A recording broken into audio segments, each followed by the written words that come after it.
बळीराजा फाउंडेशनचे अध्यक्ष आमचे मित्र नारायण लोखंडे आणि सामाजिक कार्यकर्ते विकास जाधव गेल्या 4-5 दिवसापासून भोकरदन तहसीलच्या समोर कडाक्याच्या थंडीमध्ये त्यांच्या विविध शेतकऱ्यांच्या संदर्भातील मागण्यांसह उपोषण करत होते। मनोजदादा जरांगे पाटील यांनी 2 तारखेला भेट दिली।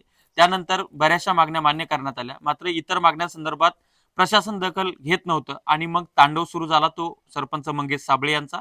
आणि त्यांनी जो काय त्या ठिकाणी राडा केला किंवा जे काय प्रशासन भानावर आणि ताळ्यावर आणलं, त्यानंतर प्रशासन खडबडून जागं झालं आणि उर्वरित ज्या सगळ्या मागण्या होत्या त्या मागण्या मान्य झाल्या। त्याच्यामध्ये प्रामुख्यानं ज्या विहिरी असतील, गायगोटे असतील किंवा इतरचे जे वृक्ष लागवडीचं अनुदान असेल तर ते त्या संदर्भातल्या मंजुरी असतील किंवा हे कामाला मंजुरी दिली तर हे लोक जिओ टॅग करत नव्हतं। तर या सगळ्या गोष्टी कशामुळे होत होत्या की यांचे रेट ठरलेले आहेत, 50-50, 70-70 हजार रुपये रेट ठरलेले आहेत आणि ते घेतल्याशिवाय हे पुढे जात नाहीत।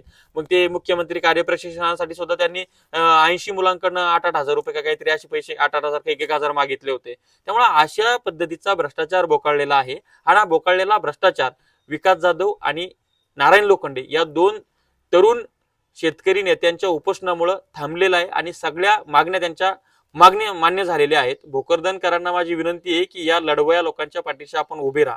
नारायण लोखंडे, विकास जाधव यांचं अभिनंदन आणि मनोजदादा जरांगे पाटील, मंगेश साबळे यांचे आभार की त्यांनी हे आंदोलन यशस्वी करण्यामध्ये मोठा रोल प्ले केला।